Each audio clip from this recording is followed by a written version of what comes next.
Hello everyone, আসসালামু আলাইকুম। আপনারা সবাই কেমন আছেন? আশা করি সবাই অনেক অনেক ভালো আছেন। আলহামদুলিল্লাহ আমরা অনেক ভালো আছি। আমার লিপিস ফ্যামিলি ব্লগে আপনাদের সবাইকে ওয়েলকাম করছি।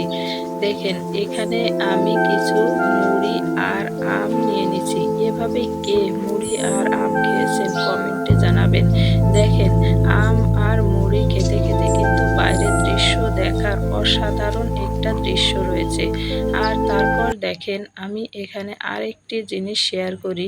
এখানে আমি অনেকগুলো আম ছিল, কিছু আম একটু এভাবে করে নিলাম একটা জিনিস বানাবো এর জন্য।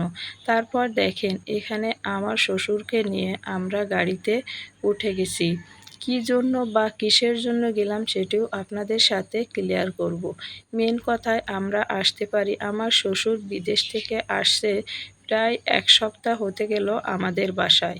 তারপরে এর আগে একটি ভিডিওয়ে আমি আপনাদেরকে জানিয়েছি আমার শ্বশুর বিদেশ থেকে আসার আগে কাউকে কিন্তু জানায়নি, শুধুমাত্র আমাদের জানিয়ে দেশে আসছে। কারণ তার বিশ্বাস স্থাপনেরও একটা জিনিস আছে। আমাকে বিশ্বাস করছে বিধায় শুধুমাত্র আমাকেই জানিয়েছে, আর কাউকে কিন্তু জানায়নি যে সে বিদেশ থেকে আসবে।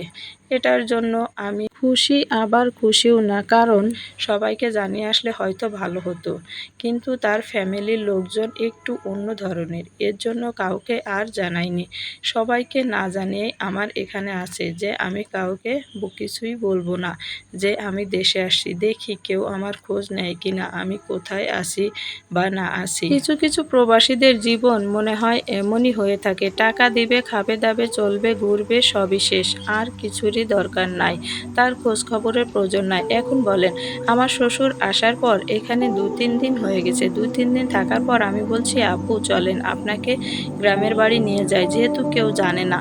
তখন আমার শ্বশুর তার উত্তরে আমাকে বলে, তোমার কাছে কি আমি বেশি হয়ে গেছি? তোমার কাছে যদি আমি বেশি হয়ে যেয়ে থাকি তাহলে তুমি আমাকে বলো, আমি তোমার বাসা থেকে বের হয়ে যাই।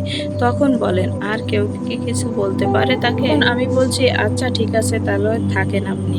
এভাবে থাকতে থাকতে হঠাৎ ১ সপ্তাহ হয়ে যায়। একদিন ভোরবেলা সে আমাকে আর আমার হাজব্যান্ডকে বলে, তোমাদের জন্য আমি কাউকে না জানিয়ে এখানে বসে আছি। তাহলে বলেন এ কথা শোনার পরে কি কারোর রাগ না উঠে যাবে যে আমি তাকে বলছি যেতে, সে আমাকে এ কথা বলে। তারপর এ কথা শোনার পরে অনেক কষ্টও লাগলো আবার খারাপও লাগলো যে কেন আমার শ্বশুর এমনটা করলো আমাদের সাথে, আমরা তো তার সাথে কোনো অন্যায় করিনি। তারপর রাগ করে শ্বশুরকে নিয়ে যা কিছু আনছিল সব কিছু দিয়েই আমার শ্বশুরকে গ্রামের বাড়ি রেখে আসি।